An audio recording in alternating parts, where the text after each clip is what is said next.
भौतिक साधने मोबाईलमुळे माणसाची मानसिकता बदलली आहे. आभासी जगण्याचे संवेदना हरवल्या असून यामुळेच जीवनातील आनंद हरवला आहे.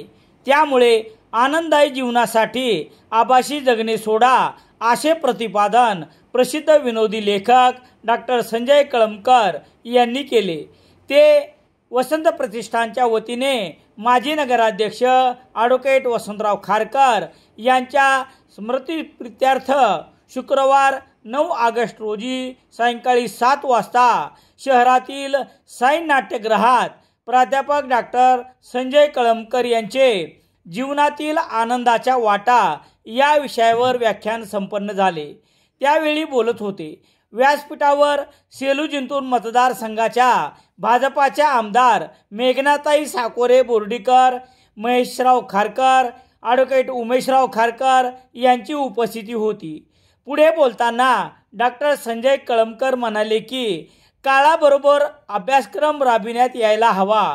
पुस्तक वाचनापासून दूर गेल्यामुळे दुःख वाढत चालले आहे. अभ्यासक्रम जीवनाभिमुख होणे आवश्यक आहे. तरुणांना विधायकता शिकवली पाहिजे. आनंद सगळीकडे आहे. तो तंत्रज्ञानामध्ये अनेक बदल झाले तरी आजही शिक्षणाच्या माध्यमातून चौथीच्या इतिहासात राजा छत्रपतीचा इतिहास सांगितला जातो.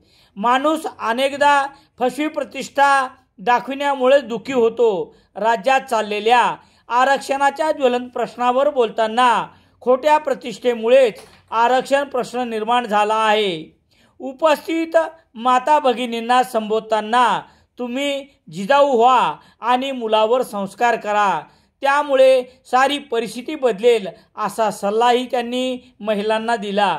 मोबाईल आणि टीव्हीच्या आक्रमणामुळे आपण पुस्तक दूर ठेवले आणि हा त्याचा दुष्परिणाम बघत आहोत नाही पाहायला मिळतो. मुलं स्फोटक होण्यामागचे कारणे शोधून संस्कार दिल्यास आनंदाच्या वाटा यातून मिळू शकतील. अस्वस्थ जगामध्ये जगताना निरोगी कसे राहायचे हे शोधायला हवे असेही डॉक्टर संजय कळमकर म्हणाले. प्रास्ताविक महेशराव खारकर यांनी केले. पाहुण्यांचा परिचय सुरेश शिवाळे यांनी करून दिला. कार्यक्रमाचे सूत्रसंचालन प्राध्यापक संजय पिंपळगावकर यांनी केले तर उपस्थितांचे आभार ॲडव्होकेट उमेशराव खारकर यांनी मानले. हे व्याख्यान ऐकण्यासाठी शहरातील महिला व पुरुषांनी साई नाट्यगृह खचाखच भरले होते. उपस्थित प्रेक्षकांनी टाळ्या आणि हास्यांनी व्याख्यातास चांगला प्रतिसाद दिला. त्यात अनेक माणसं मिळाली 1920ला आणि बरोबर 100 वर्षांनी कोरोना आला आपल्या काळामध्ये. तो विमानातून आला. म्हणजे आपण जर अभ्यास केला तर दर 100 वर्षांनी येणारी ही महामारी म्हणजे स्पॅनिश फ्लू आघाडीतून आला, प्लेग जहाजातून आला आणि कोरोना विमानातून आला. म्हणजे महामारीसुद्धा वाहन बदलते. पुढच्या 100 वर्षानं ते कशातून येईल, पाणबुडीतून वगैरे येईल सांगता येत नाही. ती पाहायला आपण नसू. असलो तर ती शेवटची महामारी आपली असेल.